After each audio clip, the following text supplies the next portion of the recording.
কিন্তু নওশাদ ভাই আমাদের চুপ রেখেছে বলে আমরা কিচ্ছু বলিনি। নওশাদ ভাই একদিন ছেড়ে দেবে, তৃণমূল নামক দল এই ভাঙড়ে একটা খুঁজে পাওয়া নেই। এবং মারতে চাইতে একটাই কারণে প্রতিবাদ করছি, মানুষের জন্য কথা বলছি, নওশাদ ভাইয়ের দলকে সাথ দিচ্ছি এবং আমাদের দলে একে একে যেভাবে মানুষ ফিরে আসছে আমরা আহ্বান করছি, যেভাবে মানুষ আসছে ওদের সহ্য হচ্ছে না। সেই কারণে মেনলি ব্যাপার হলো স্রোতের সঙ্গে চলতে সবাই পারে, স্রোতের বিপক্ষে চলা বহুত কঠিন। যে চলে তার প্রতি অনেক আঘাত, অনেক লোক, অনেক মানে কি বলবো আপনাদের, অনেক অ্যাটাক, অনেক কিছু হয়। সেদিকে তাকিয়ে থেকে স্রোতের বিপরীত দিকে মানে এগিয়ে যাচ্ছি, যেটা আছে সেটা হবে।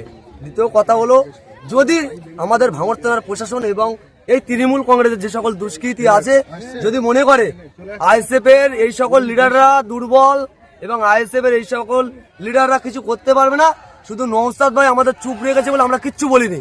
নওশাদ ভাই একদিন ছেড়ে দেবে, তৃণমূল নামক দল এই ভাঙড়ে একটা খুঁজে পাওয়া নেই। এবং সাথে সাথে যে সকল প্রশাসন বন্ধুরা ওদের সঙ্গে আছে সে সকল প্রশাসনদেরও খুঁজে পাওয়া যাবে না, গণতান্ত্রিক পক্ষে উচিত শিক্ষা আমরা দিয়ে দেবো। কি বলবেন, আপনার প্রায় 2-3 লাখ টাকার গাড়ি ভাঙচুর করা হয়েছে, কোথাও দুঃখ লাগছে? পার্টি করতেছে, দুঃখ রাগ অভিমান পার্টিতে চলে না, ওটা বাড়ি বউয়ের কাছে মায়ের কাছে চলে। পার্টি যখন করতে এসছি ক্ষয়ক্ষতি মেনে নিয়ে তবেই পার্টিতে এসছি।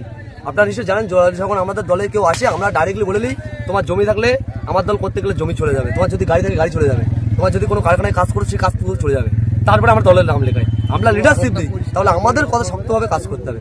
দুঃখ রাগ অভিমান কিছু হয় না, এর আমরা ছেড়ে দিচ্ছি, তাই বলে ছাড়বো না। ক্লিয়ারলি আপনাদের মাধ্যমে বলে দিচ্ছি, ডিক্লিয়ারটা শুধু হোক, প্রকাশ্যে বলে দিচ্ছি, ডিক্লিয়ারটা শুধু হোক, এর প্রতি উত্তর গণতান্ত্রিক প্রক্রিয়া আমরা দেবো।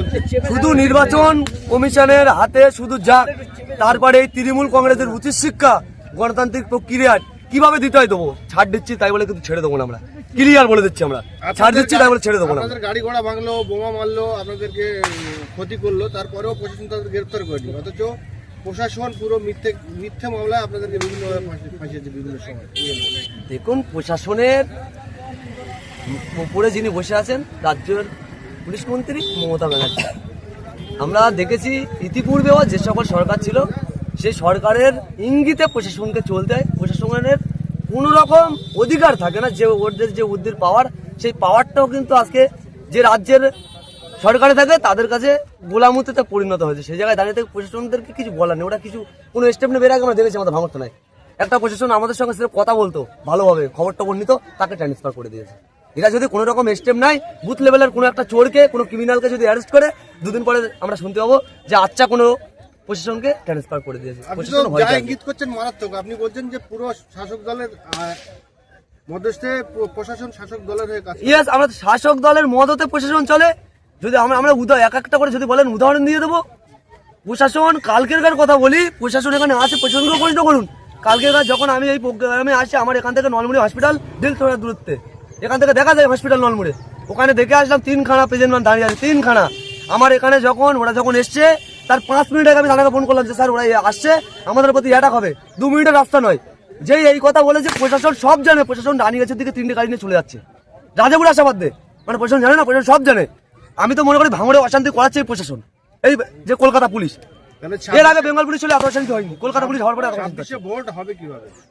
26এর ভোট হবে, আমাদের পুলিশের প্রতি আস্থা নেই, আমরা তো আহ্বান করেছি। এবং ভাঙড়ের মানুষ, আমাদের এক একটা মানুষকে যারা আমরা আগামী দিন যদি নতুন দিন দেখতে যাই আমাদের প্রজন্মের জন্য, আমাদের যারা আগামী দিন প্রজন্ম তাদের যদি নতুন সকাল আমাদের দেখাতে হয়, আমাদের এক একটা দিন যেমন মিলিটারিরা আসে ভোটের সময়, আমাদের ওই দিনটা ভোটের সময় এবং সেই দিন ভোটের দিনটাকে আমরা যে সকল ভাঙড়বাসীর সবাইকে মিলিটারি রূপে পালন করতে হবে। পুলিশের উপরে কোনো ভরসা করলে হবে না, নিজেরকে মিলিটারি রূপে পালন করতে হবে।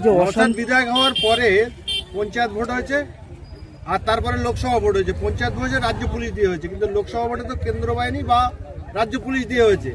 তাহলে 26শে বিধানসভায় আপনারা বলছেন জিতবে, তাহলে আপনাদেরকে জেতার জন্য বা নওশাদকে জেতার জন্য আমেরিকা বা লন্ডন থেকে পুলিশ আনবে, তাহলে কিভাবে জিতবেন আপনারা? আমি ওই কারণে বললাম আপনাদের, ভাঙড়ের মানুষ দেখবেন যে লোকসভার কথা বলেছেন, লোকসভায় কিন্তু একটা ব্যাপার ছিল আলাদা। আমি নিজেই পেটা খেয়ে পড়েছিলাম, আপনারা সবাই জানেন, এমনভাবে মেরেছিল হয়তো ভেবেছে মারা গেছে। লোকসভার ম্যাটার ছিল 7টা বিধানসভা নিয়ে একটা ক্যান্ডিডেট থাকে, সেই জায়গায় দাঁড়িয়ে থেকে আমাদের এমন একটা লোকসভা ছিল যাদবপুর লোকসভা, আমাদের জোট ছিল না, সেই জায়গায় দাঁড়িয়ে থেকে আমরা অনেক লিডারশিপ বা আমাদের ওপরের দিক দিয়ে একটু আমরা মানে যে টেস্ট ম্যাচ খেলেছিলাম। কারণ এটা লোকসভা ভোট, বিধানসভা ভোটটা হবে একটা বিধানসভার মধ্যে 13টা অঞ্চলের মধ্যে ভাঙড় বিধানসভায় ভোটটা হবে, এটা ফাইনাল ম্যাচ চলবে। ওখানে কোনো ছাড় ছোড়ের কোনো জায়গা থাকবে না। আমরা কোনো ওই বললাম যে এখন বলছি রাজ্যের পুলিশ বা বাইরে থেকে যে